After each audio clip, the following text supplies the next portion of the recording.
Hello guys আজকে আমরা class 8 এর চ্যাপ্টার 9 দি গ্রেট স্টোন ফেস এটার ইংলিশ টু বেঙ্গলি ট্রান্সলেশন করব। Let's get started. Seen from a distance, hilltops and huge rocks seems to assume various shapes. Seen from a distance মানে দূর থেকে দেখলে, hilltops মানে পাহাড়ের চূড়ো এবং যে বড় বড় পাথর হয় বা রক্স হয় সেগুলোকে দেখে কি মনে হয় যে এটা আপাত দৃষ্টিতে মনে হয় যে তারা বিভিন্ন ধরনের আকার নিয়ে থাকে। They may resemble an animal or a human figure. Resemble মানে সদৃশ্য, মানে তারা যে সমস্ত আকার নিয়ে থাকে দূর থেকে দেখলে তাদেরকে কোনো একটা জন্তু বা কোনো একটা মানুষের একটা বহিরাকৃতি হিসেবে ধরা যেতে পারে। People attribute stories to these shapes. এবং মানুষ এই ধরনের বিভিন্ন আকৃতির সঙ্গে আবার অ্যাট্রিবিউট মানে চিহ্নিত করে। কি চিহ্নিত করে? বিভিন্ন গল্প চিহ্নিত করে। Some stories come true, কিছু কিছু স্টোরি সত্যি হয়ে যায়, আদার্স ডোন্ট, আবার কিছু স্টোরি, বেশিরভাগ স্টোরি সত্যি হয় না। The great stone face is one such shape that reminds the inhabitants of the valley of a prophecy. The great stone face হচ্ছে এরকমই একটা শেপ বা আকার বা আকৃতি যেটা ওই একটা গ্রেট স্টোন ফেস মানে একটা বড় পাহাড় এবং সেই পাহাড়ের যে চূড়োটা সেটা দূর থেকে দেখলে একটা মুখের আকৃতি, মানুষের মুখের আকৃতি বলে ভুল হতে পারে এবং সেইখান থেকেই একটা প্রফেসি মানে একটা ভবিষ্যৎবাণীর জন্ম নিয়েছে। বলা হয় না বিভিন্ন আকৃতির সঙ্গে বিভিন্ন ধরনের স্টোরি অ্যাটাচ করা হয়, তো এই আকৃতিটির সঙ্গে একটা ভবিষ্যৎবাণী অ্যাটাচ করা হয়েছে। কারা অ্যাটাচ করেছে? ওই পাহাড়ের পাদদেশে মানে ভ্যালি মানে উপত্যকায় যারা থাকে, ইনহ্যাবিটেন্টস মানে যারা বসবাস করে, তারাই এই স্টোরিটা ওই আকৃতির সঙ্গে অ্যাটাচ করেছে। না এই ভবিষ্যৎবাণীটা কি সত্যি, মানে এই ভবিষ্যৎবাণীটা কি ভবিষ্যতে ফলবে কিনা সেটা ভুল না ঠিক প্রমাণিত হবে, সেটাই এই গল্পের বিষয়বস্তু। শোনো, দারুণ লাগবে। Let's get started. One afternoon when the sun was going down, একদিন দুপুরবেলায় যখন সূর্য অস্ত যাচ্ছিল, a mother and her little boy sat at the door of their cottage. একটা মা এবং তার ছোট্ট ছেলে কটেজ মানে ছোট্ট একটা কুড়ে ঘরে বা কুটির, সেই কুটিরের দরজাতে বসেছিল এবং তারা দুজনের মধ্যে কথা বলছিল। তাদের মধ্যে কি কথা হচ্ছিল? Talking about the great stone face. তারা ওই গ্রেট স্টোন ফেসের ব্যাপারেই কথা বলছিল। গ্রেট স্টোন ফেসটা কি একটু পরেই আমরা জানছি। They had only to lift their eyes and there it was plain to be seen. না ওই গ্রেট স্টোন ফেসটাকে যদি দেখতে হয় তাদের বেশি কষ্ট করতে হবে না, তারা যদি চোখ দুটো তাদের তুলে তাকায়, দেয়ার ইট ওয়াজ, তারা স্পষ্টভাবে ওই গ্রেট স্টোন ফেসকে দেখতে পায়। প্লেন টু সি মানে খুব সহজেই দেখা যায়। 2 miles away with the sunshine brightening all its features. যদিও গ্রেট স্টোন ফেস ওই পাহাড় চূড়াটা ওদের বাড়ি থেকে ওই কটেজ থেকে অনেক মাইল দূরে, কিন্তু তা সত্ত্বেও সূর্যরশ্মি যখন ওই পাহাড়ের চূড়োতে গিয়ে পড়ে তখন এই পাহাড়ের চূড়োটা যে আকৃতি নেয়, বলেছেন একটা স্টোন ফেস মানে একটা মানুষের মুখাবয়বের একটা আকৃতি দেখা যায়। সেই মুখের বিভিন্ন ফিচার্স মানে নাক, চোখ, কান, ঠোঁট, ওইগুলোকে সূর্যরশ্মি যখন স্পেশালি পড়ে তখন প্রত্যেকটা ফিচারকে স্পষ্টভাবে বোঝা যায়। And what was the great stone face? আর এই গ্রেট স্টোন ফেসটা কি? The great stone face was a work of nature. Great stone face হচ্ছে একটা প্রকৃতির একটা দান বা প্রকৃতির সৃষ্টি। Formed on the perpendicular side of a mountain by some immense rocks. Perpendicular মানে খাড়া। কোথায় আছে এটা? এটা হচ্ছে যে পাহাড়ের উপরে এটা সৃষ্টি হয়েছে সেই পাহাড়ের খাড়া দিকটাতে খুব বড় বড় রক্স দিয়ে এই গ্রেট স্টোন ফেস তৈরি, which had been thrown together so that when viewed at a proper distance they resemble the features of a human face. না ওই প্রকৃতি কি করেছে? এই বড় বড় পাথরকে একসঙ্গে একটার উপরে আরেকটাকে সাজিয়ে দিয়েছে এবং সেগুলো এমনভাবে সাজানো হয়েছে, যদি এটা মানুষ করেনি, ম্যানমেড নয়, প্রকৃতি করেছে, যে সেটা দূর থেকে দেখলে রিজেম্বলস একটা মানুষের মুখের সদৃশ হয়, মানে মানুষের মুখের মতো দেখায়। এবং যেহেতু মানুষের মুখ এবং সেগুলো রক দিয়ে তৈরি, সেই জন্যই ওইটাকে বলা হয় great stone face.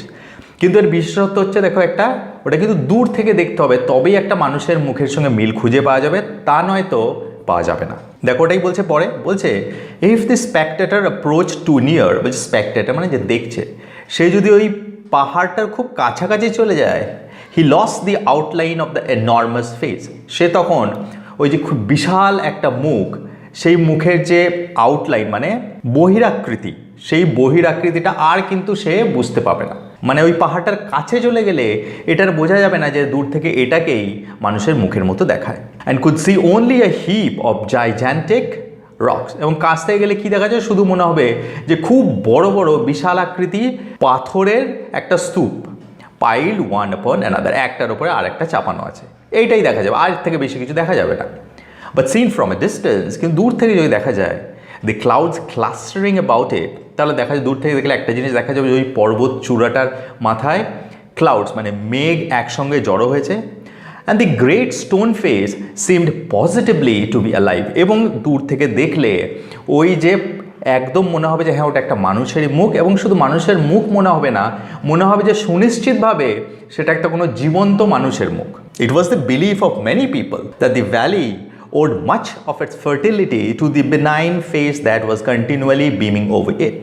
Now it was the belief of many people. ওখানে যারা ওই উপত্যকাতে থাকে সেরকম অনেক মানুষ আছে যাদের এটা বিশ্বাস যে ওই উপত্যকাটা খুবই উর্বর জমি। তো সেই জন্য ওরা বলে কি এই যে আমাদের উপত্যকার জমি এত উর্বর, তার প্রধান কারণ হচ্ছে এই বিনাইন মানে সদা হাস্যময় বা সদাশয় এই মুখটি, যে বিমিং সে সব সময় আমাদের ভ্যালির দিকে তাকিয়ে আছে বা তার রশ্মি বিচ্ছুরণ করছে, এবং এই মুখটির থেকে রশ্মি বিচ্ছুরণ আমাদের উপত্যকাতে হয় বলেই আমাদের উপত্যকায় জমি এত উর্বর। এটা অনেক মানুষেরই বিশ্বাস। Mother and her little boy, ওই যে আমরা প্রথমে চলে এসেছি সেই মাটি এবং তার ছোট্ট ছেলেটি যারা ওই দরজার সামনে বসেছিল এবং কথা বলছিল ওই গ্রেট স্টোন ফেসটার ব্যাপারে। অ্যাজ উই সেড আর্লিয়ার, যেটা আগে আমরা বলেছি, sat at the door of their cottage gazing at the great stone ফেসের দিকে তাকিয়ে তারা কথা বলছিল, টকিং অ্যাবাউট ইট, কিসের ব্যাপারে, ওই স্টোন ফেসটার ব্যাপারেই কথা বলছিল। দি চাইল্ডস নেম ওয়াজ আর্নেস্ট, এবং ওই ছোট্ট ছেলেটি তার নাম কি, তার নাম হচ্ছে আর্নেস্ট। মাদার সেড হি, সে ডাকলো মাকে। While the great face smile on him, এবং ওই যে গ্রেট ফেস সেটা তার দিকে মনে হচ্ছিল অ্যাজ ইফ তার দিকে তাকে হাসছে। সেই অবস্থায় সে তার মাকে জিজ্ঞাসা করলো বা বললো, I wish that it could speak. তখন তার মাকে বলে কি, আমার খুব ইচ্ছা হয় যে এটা যদি কথা বলতে পারতো এই স্টোন ফেস, তাহলে খুব ভালো হতো। For it looks so very kindly that its voice must indeed be pleasant. তখন ওই বাচ্চা ছেলেটি বলছে যে এই যে স্টোন ফেস, এর মুখটা এত দয়ালু, এ যদি কথা বলতে পারতো আমি নিশ্চিত যে এর কথার মানে গলার কণ্ঠস্বরটা খুবই আনন্দদায়ক হতো। If I ever see a man with such a face I should love him very much. তখন ওই ছোট্ট ছেলেটি বলছে, আমি যদি কখনো এইরকম মুখের কোনো মানুষকে দেখি আমি তাকে খুব ভালোবাসবো। If an old prophecy should come to pass answer is mother. তখন মা বলে কি, হ্যাঁ এটা হওয়া সম্ভব, যদি একটা পুরনো একটা ভবিষ্যৎবাণী যদি ঘটে যায় তাহলে এটা হতে পারে। We may see a man sometime with exactly such a face as that. বলো কি, সেই প্রফেসি ভবিষ্যৎবাণী অনুসারে যে আমরা এরকম একটা মানুষকে দেখতেই পারি ভবিষ্যতে যার মুখটা ওই স্টোন ফেসের সঙ্গে একদম মিলে যাবে। What prophecy do you mean dear mother? তখন ওই ছোট্ট ছেলেটি বললো কি, তুমি কোন ভবিষ্যৎবাণীর কথা বলছো? Eagerly ইনকোয়ার্ড Ernst. ইগারলি মানে খুব উৎসাহের সঙ্গে সে মাকে প্রশ্ন করলো, please tell me about it. বললো কি, আমাকে এই ভবিষ্যৎবাণীর সম্বন্ধে কিছু বলো। So his mother told him a story. তখন ওর মা তাকে একটা গল্প বললো, that her own mother had told her, যেটা সেই মাটির নিজের মা তাকে বলেছিল। কখন? when he was younger than little Ernest, যখন সে আর্নেস্টের থেকেও ছোট ছিল তখন তার মা তাকে এই স্টোরিটা বলেছিল। সেই স্টোরিটা সে তার ছেলেকে বলল। কি story? That at some future day, যে কোনো একদিন ভবিষ্যতে a child should be born, একটা ছোট্ট শিশুর জন্ম হবে নিয়ার হিয়ার, এখানেরই কাছাকাছি, who was destined to become the greatest and the noblest person of his time and whose face in manhood should bear an exact resemblance to the great stone face. তখন বললো কি, এবং ওই সেই ছেলেটি যখন জন্ম হবে এবং ডেস্টিন্ড মানে তার ভাগ্যে এটা লেখা আছে যে সে উইল বিকাম, সে মহানতম একজন ব্যক্তিতে পরিণত হবে এবং নোবলেস্ট পার্সন, এবং সে ভীষণ দয়ালু একজন ব্যক্তি হবে। ইন হিজ টাইম মানে তার সময়ে সব থেকে মহান এবং সব থেকে দয়ালু একজন ব্যক্তি, যার মুখটা ইন ম্যানহুড যখন সে পুরুষ হবে এক্স্যাক্ট মানে তার মুখটা একদম এই গ্রেট স্টোন ফেসের মুখের সঙ্গে মিলে যাবে। এটা এরকম একটা প্রফেসি আছে। Many still had faith in this old prophecy. তখন মা বলে কি, অনেকে এই পুরনো এই ভবিষ্যৎবাণীতে এখনও বিশ্বাস করে, but others took to it to be nothing but idle talk. কিন্তু বেশিরভাগ লোকই বা অন্যান্যরা তারা বলে এটা কিছুই না, শুধু বাজে কথা ছাড়া আর কিছু না। তো মানে কিছু লোক বিশ্বাস করে প্রফেসিতে, কিছু লোক বিশ্বাস করে না। At all events the great man of প্রফেসি had not yet appeared. তারপর ওর মা বলে কি যাই হোক না কেন বা যাই ঘটুক না কেন, ওই যে সেই মহান মানুষটা যার মুখটা ওই গ্রেট স্টোন ফেসের সদৃশ হবে, সে এখনও পর্যন্ত কিন্তু আসেনি, মানে এখনও আমরা তা দেখা পাইনি। Oh mother cried Ernest. Ernest তখন আনন্দের চিৎকার করে বলে উঠল, clapping his hands above his head. তারপরে সে তার মাথার উপরে হাততালি দিতে দিতে বলল, I do hope that I shall live to see him. তখন সে বলে কি আমি এটা সত্যি আশা করি যে আমার জীবিতকালে আমি তাকে দেখতে পাবো। His mother was affectionate and thoughtful women. তার মা, ওই ছেলেটির মা, অ্যাফেকশন মানে একজন মমতাময়ী এবং একজন বিবেচক মহিলা ছিলেন। It was proper, she thought, not to discourage the fanciful hopes of her little boy. তখন ওই মাটা ভাবলো কি এই ফ্যান্সিফুল মানে কল্পনাপ্রবণ, এই যে কল্পনার উপর বেস করে এই আশা এই ছোট্ট ছেলেটার, তাহলে এই কল্পনাপ্রবণ এই আশাটার ওর যে আছে ওটাকে না নিরুৎসাহিত করাই ভালো। তো সেই জন্য সেটা ভেবে সে তার ছেলেকে কি বলল, so she said to him, perhaps you may, বলে কি হ্যাঁ হয়তো তুমি দেখতেও পারো। And Ernest never forgot the story that his mother told. এবং তার সেই দিন থেকে আর্নেস্ট তার মায়ের বলা সেই গল্পটা কোনো দিন ভোলেনি। It was always in his mind whenever he looked upon the great stone face. Ernest যখনই ওই গ্রেট স্টোন ফেসের দিকে তাকাতো, সব সময় তার মনে ওই কথাটা থাকতো কি, যে একদিন ঠিক এইরকম চেহারার বা এইরকম মুখেরই একজন মানুষ আমাদের মধ্যে আসবে বা প্রকট হবে। He spend his childhood in the log cottage where he was born. সে তার চাইল্ডহুড মানে শৈশবকাল, লগ কটেজ মানে একটা কুটির যেটা ওই বাঁশ দিয়ে তৈরি, এরকম একটা কটেজেই তার চাইল্ডহুড মানে শৈশবকাল কাটিয়েছিল এবং সেখানেই তার জন্ম হয়। ওয়াজ ডিউটিফুল টু হিজ মাদার। সে তার মায়ের প্রতি কর্তব্যপরায়ণ ছিল, মানে তার মায়ের কথা শুনতো। Helpful to her in many things, এবং তার মাকে অনেক ব্যাপারে সাহায্য করতো। Assisting her much with little hands and more with his loving heart. খুব ভালো কথা, দেখো অ্যাসিস্টিং মানে সে যখন সাহায্য, তার ছোট্ট ছোট্ট হাত দিয়ে তার মাকে সাহায্য করতো এবং তার থেকেও বেশি সাহায্য করতো তার হৃদয় দিয়ে। মানে বলে না, কোনো একটা জিনিস কেউ যদি তোমার জন্য করতে চাইছে, সেই করাটা সে করতে না পারলেও কিন্তু তার পিছনে যদি ইন্টেনশনটা ভালো থাকে, যে হ্যাঁ সে ভালো করার চেষ্টা করেছিল হয়তো পারেনি, তাহলে সেই ইন্টেনশনটার বাহবা নিশ্চয়ই দেওয়া উচিত। তো এই ছোট্ট ছেলেটি যদিও নিজের হাত দিয়ে কচি কচি হাত দিয়ে বেশি সাহায্য করতে পারতো না, কিন্তু তার হৃদয়টা এত ভালো ছিল, এত বড় ছিল যে সেই সব হৃদয় দিয়ে সে চাইতো যে তার মাকে সাহায্য করে, এবং এটাই বড় কথা। ইন দিস ম্যানার, ঠিক এইভাবে, from happy yet often pensive child he grew up to a mild and quiet youth. এইভাবে তার শৈশবকাল কাটলো। তার মানে শৈশবকালে সে সব খুশি থাকতো এবং মাঝে মাঝে পেন্সিভ মানে চিন্তাশীল, মানে মাঝে মাঝে সে হারিয়ে যেত। সে এইভাবে তার শৈশব থেকে সে বড় হয়ে একটা যুবকে পরিণত হলো, এবং সে যখন যুবক হলো তার চরিত্র বা স্বভাব কীরকম ছিল, সে নম্র ছিল, মাইল্ড মানে নম্র, কোয়াইট আর শান্ত ছিল, এরকম একটা যুবকে সে এসে দাঁড়ালো। Ernest had no teacher. আর্নেস্টের কোনো শিক্ষক ছিল না, but the great stone face became one of it. কিন্তু ওই যে গ্রেট স্টোন ফেস তার একজন শিক্ষক হয়ে উঠেছিল। when the work of the day was over he would gaze at it for hours. যখন সারাদিনের কাজ শেষ হয়ে যেত তখন আর্নেস্ট ওই গ্রেট স্টোন ফেসের দিকে ঘন্টার পর ঘন্টা তাকিয়ে থাকতো, until he began to imagine that those vast features recognized him and gave him a smile of kindness and encouragement. এবং সে যখন ঘন্টার পর ঘন্টা ওই স্টোন ফেসের দিকে তাকিয়ে থাকতো, ততক্ষণ পর্যন্ত তাকিয়ে থাকতো যতক্ষণ পর্যন্ত না তার মনে হতো, মানে পুরো মুখটা যেন তাকে চিনতে পেরেছে, মানে এরকম তাকিয়ে থাকতে থাকতে তার এটা মনে হতো।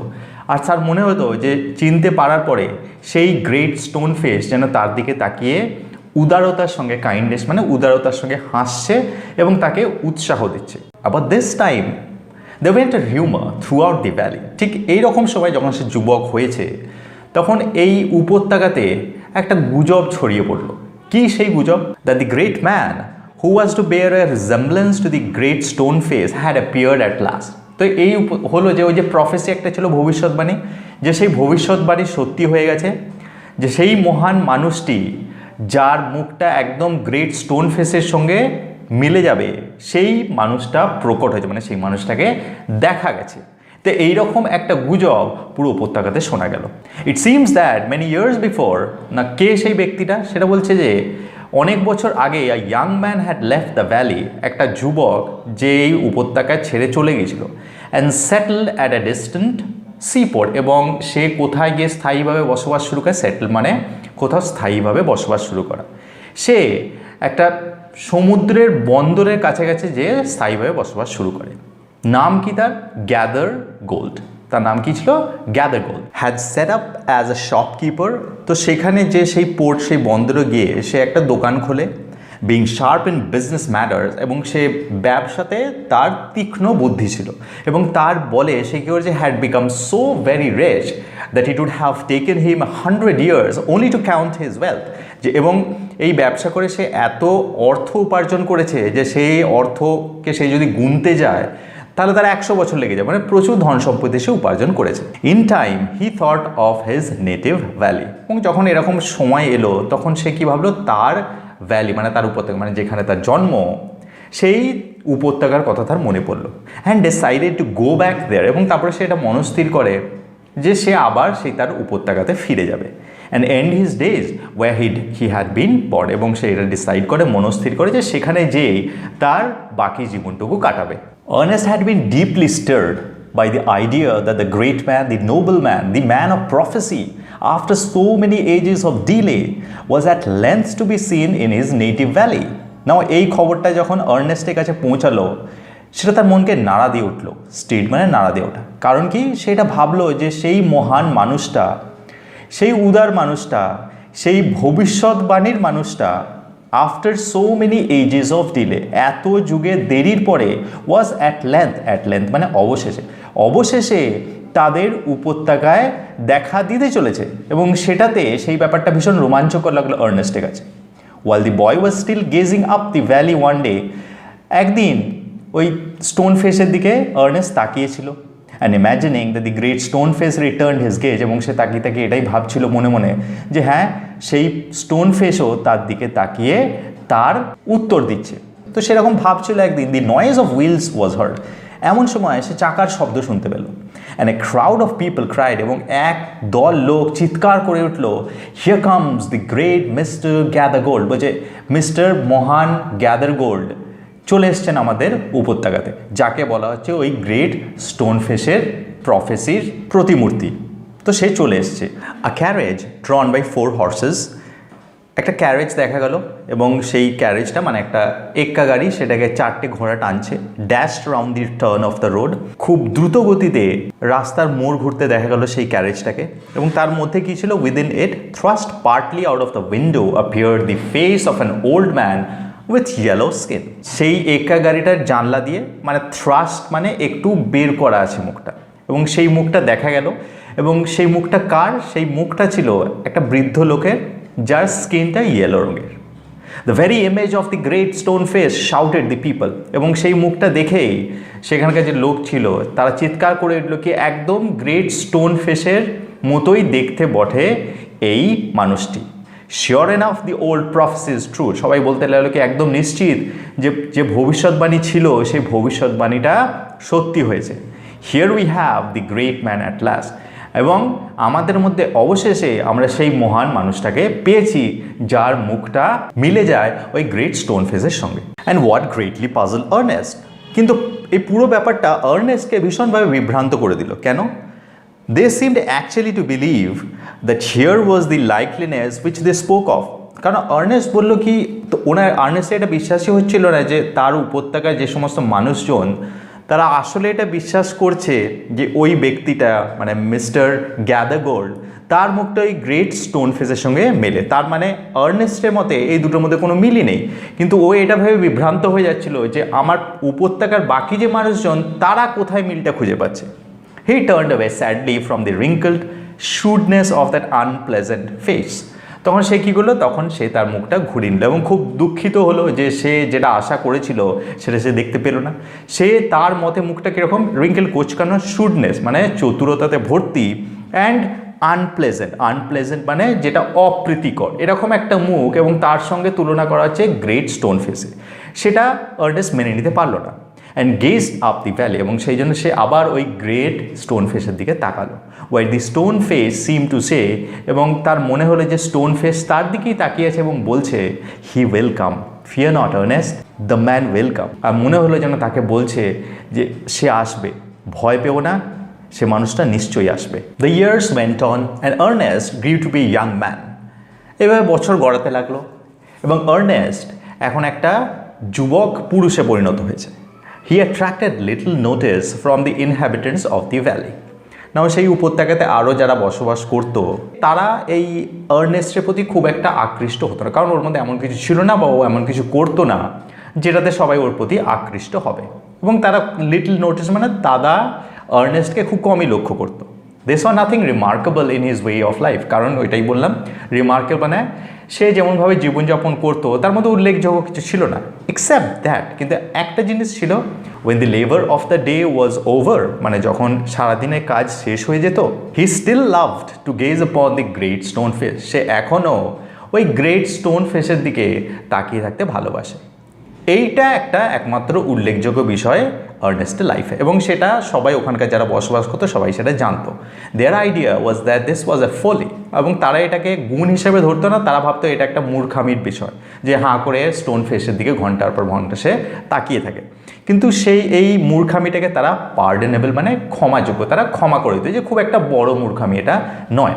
বিকজ আর্নেস্ট কেন? কারণ আর্নেস্টে শুধু এইটা ছাড়া আরও অনেক গুণ ছিল। কী কী গুণ ছিল? আর্নেস্ট ওয়াজ ইন্ডাস্ট্রিয়াস মানে পরিশ্রমী, কাইন্ড দয়ালু, অ্যান্ড নেবারলি মানে বন্ধু ভাবাপন্ন, মানে খুব সহজেই বন্ধু করতে পারত।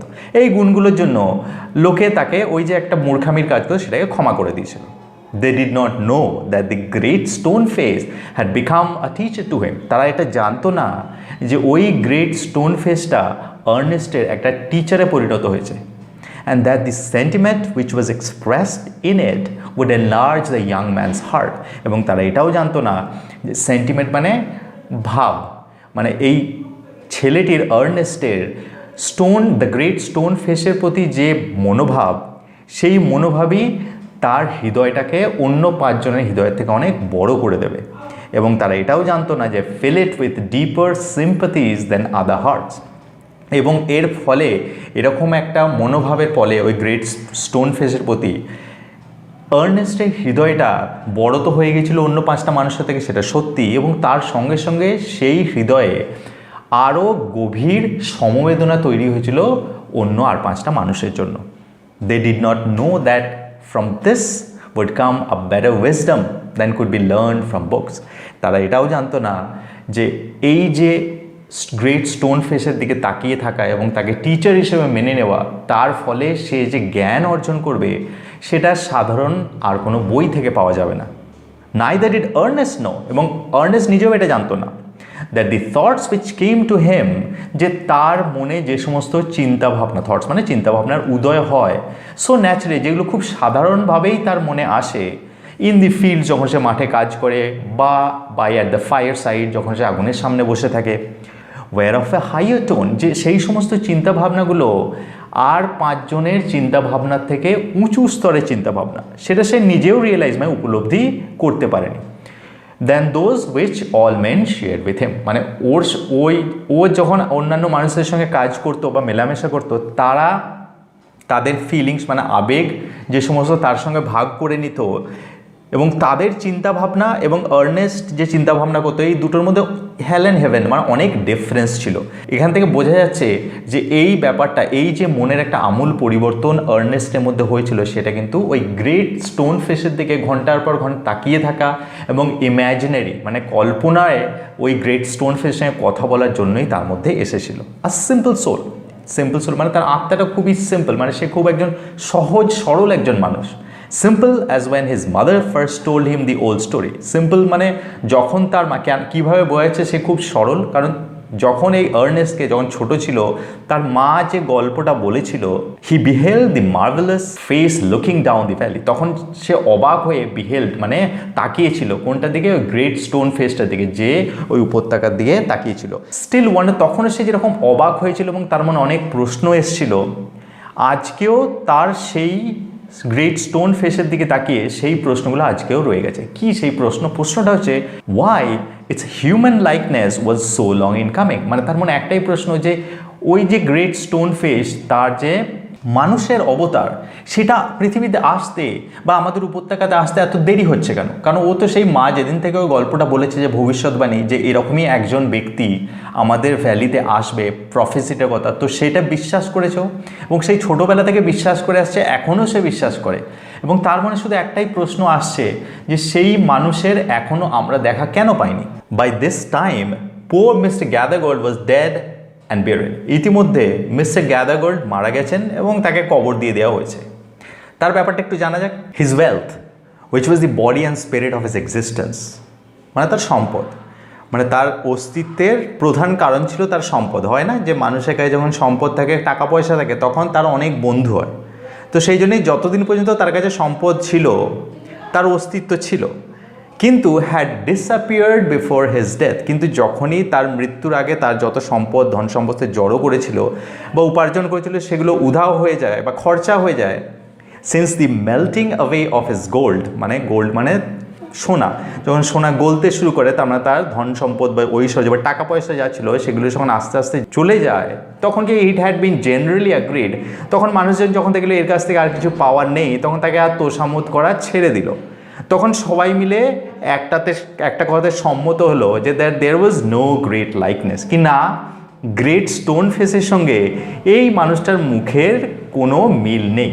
কারণ কী হয়েছে? কারণ ওই মিস্টার গ্যাদারগোল্ড বেচারা তার ধন সম্পদ সবাই এরা নিয়ে নিয়েছে, এবং যখন দেখলো যে এর কাছ থেকে আর আমাদের পাওয়ার কিছু নেই, তখন তারা বললো কি না না, এর সঙ্গে আমাদের গ্রেট স্টোন ফেসের কোনো মিল নেই। After all between the ruined merchant and the Majestic face upon the mountain, এবং তারা কি বললো কি ওই যে কোথায় আমাদের ম্যাজেস্টিক মানে রাজকীয় মুখ আমাদের এই মাউন্টেন মানে গ্রেট স্টোন ফেসের, আর কোথায় এই মার্চেন্ট মানে এই ধ্বংস হয়ে যাওয়া ব্যবসায়ীর মুখ, এই দুটো মুখের মধ্যে কোনো মিলই নেই। এবং তারা যে প্রথমে যখন সে অনেক সম্পদ নিয়ে এসেছিল, তখন যে সমস্ত ব্যক্তিরা এই মিস্টার গ্যাদারগোল্ডকে বলেছিল যে হ্যাঁ এই সেই মহানতম ব্যক্তি, তারাই আজকে তার মৃত্যুর আগে যখন তার কাছে কোনো ধন সম্পদ নেই, তখন তারা তাকে সম্পূর্ণভাবে নাকচ করে দিল। তাহলে এখান থেকে বলেছে আমাদের পৃথিবীতে মানুষজন কত সেলফিশ হয়। আমরা যখনই কারো কাছ থেকে কিছু পাওয়ার থাকে, তখন সবসময় মানুষকে তোষামোদ করে, কিন্তু যখন সে প্রয়োজন মিটে যায়, তাহলে দেখা যাচ্ছে বেশিরভাগ সময়ই সেই মানুষটা থেকে আমরা দূরে সরে যাই।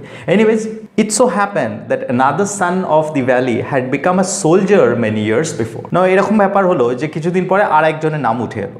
সে কি ছিল? সে এই ভ্যালিরই একজন পুত্র, যে অনেক বছর আগে সৈনিক হয়েছিল, মানে সেনাতে নাম লিখিয়েছিল। After a great deal of hard fighting, তারপরে অনেক বছর খুব কড়া যুদ্ধ করার পরে হি ওয়াজ নাও আ ফেমাস কমান্ডার। সে এখন একজন খুব বিখ্যাত কমান্ডারে পরিণত হয়েছে। He was known on the battle field by the name of blood and thunder. এমনকি সে এতই বিখ্যাত যে ব্যাটল ফিল্ড মানে যুদ্ধক্ষেত্রে তাকে ব্লাড অ্যান্ড থান্ডার হিসাবে ডাকা হয়। ওল্ড অ্যান্ড টায়ার্ড নাও, কিন্তু সেই কমান্ডার এখন বুড়ো হয়ে গেছে, ক্লান্ত হয়ে গেছে। He had lately expressed a desire to return to his native valley, এবং সে ইদানিং একটা ইচ্ছা প্রকাশ করেছে যে সে তার গ্রামের বাড়িতে মানে উপত্যকাতে ফিরে যেতে চায়। The inhabitants, his old neighbours and the grown up children prepare to welcome the renowned commander. যখন এই খবরটা উপত্যকাতে ছড়িয়ে পড়লো, তখন সেখানে উপত্যকাতে যারা বসবাস করে ইনহ্যাবিটেন্টস তারা, এবং সেই কমান্ডারের পুরনো যারা প্রতিবেশী তারা, এবং সেই প্রতিবেশীদের ছেলে মেয়ে যারা বড় হয়ে গেছে, তারা সবাই মিলে এই বিখ্যাত রেনাউন্ড মানে বিখ্যাত এই বিখ্যাত কমান্ডারকে ওয়েলকাম করার জন্য মানে অভ্যর্থনা করার জন্য একটা খুব বড় ব্যবস্থা করলো। It was being said that at last the likeliness of the great stone face had actually appeared, এবং এটাও বলা হতে লাগলো কি অবশেষে গ্রেট স্টোন ফেসের মুখের মতোই আর একটা মুখ খুঁজে পাওয়া গেছে, মানে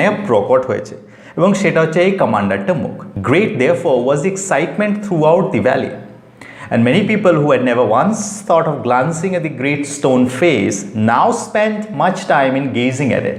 গ্রেট স্টোন ফেসের মতোই একটা মুখ এইবারে অবশেষে পাওয়া গেছে, এবং সেটা হচ্ছে সেই কমান্ডারের মুখ। তার ফলে পুরো উপত্যকাতে একটা বেশ বড় রকমের উত্তেজনা দেখা গেল, এবং সবার মধ্যেই উত্তেজনাটা ছড়িয়ে পড়লো। And many people who had never once thought of glancing at the great stone face, এবং অনেক লোক যারা এর আগে গ্রেট স্টোন ফেসের দিকে একবারও চেয়ে দেখার কথা ভাবেনি বা চিন্তা করেনি, তারা কি করতে লাগলো?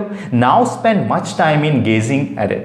তারা এখন অনেক সময় কাটাতে লাগলো ওই গ্রেট স্টোন ফেসের দিকে তাকিয়ে। কেন? কারণটা হচ্ছে for the sake of knowing exactly how general, blood and thunder looked, কারণ সবাই বলেছে, এই কথাটা ছড়িয়ে গেছে, জেনারেল ব্লাড অ্যান্ড থান্ডার তার মুখটার সঙ্গে গ্রেট স্টোন ফেসের মুখটা মেলে। সেই জন্য জেনারেল ব্লাড অ্যান্ড থান্ডার দেখতে কীরকম, এটার একটা আভাস বা ইঙ্গিত বা আন্দাজ পাওয়ার জন্য যারা কোনোদিন গ্রেট স্টোন ফেসের দিকে চেয়েও দেখেনি, তারাও এই গ্রেট স্টোন ফেসের দিকে ঘন্টার পর ঘন্টা চেয়ে থাকতে লাগলো। On the day of the general's arrival, যেদিন জেনারেলের অ্যারাইভেল হলো, জেনারেলি এসে পৌঁছালেন, Ernest and all the other people of the valley left their work. সেই দিন আর্নেস্ট এবং তার সঙ্গে যারা যারা কাজ করছিল তারা তাদের কাজ ছেড়ে and proceeded to the spot where a great banquet had been prepare. তারা সবাই কোন দিকে অগ্রসর হলো? সেই দিকে অগ্রসর হলো, প্রসিডেড মানে অগ্রসর হওয়া, যেখানে একটা খুব বড় ভোজের ব্যবস্থা করা হয়েছিল এই জেনারেল ব্লাড অ্যান্ড থান্ডারের জন্য। সোলজার্স স্টুড অন গ্রাউন্ড, এবং এই জেনারেল ব্লাড থান্ডারের রেসপেক্ট মানে ওনাকে সম্মান জানানোর জন্য সৈনিকরা হাতিয়ার নিয়ে ওনাদের সম্মান স্যালিউট জানান। ফ্ল্যাগস ওয়েভ মানে পতাকা নাড়ানো হয়, অ্যান্ড দি ক্রাউড রোড, এবং যখন এই ব্লাড থান্ডারের উপস্থিতি হয় তখন যে জনতা ছিল তারা চিৎকার করে ওঠে, তারা গর্জে ওঠে। Ernest was standing too far back to see blood and thunder spread. আর্নেস্ট আসলে ওই ভিড়ের একদম পিছনে ছিল এবং সেখান থেকে ব্লাড অ্যান্ড থান্ডারের মুখটাকে সে স্পষ্টভাবে দেখতে পাচ্ছিল না। However he could hear several voices, যদিও সে বিভিন্ন ধরনের আওয়াজ শুনতে পাচ্ছিল, এবং সেই আওয়াজগুলো কি বলছিল? কেউ একজন বলছিল, it's the same face exactly, cried one man.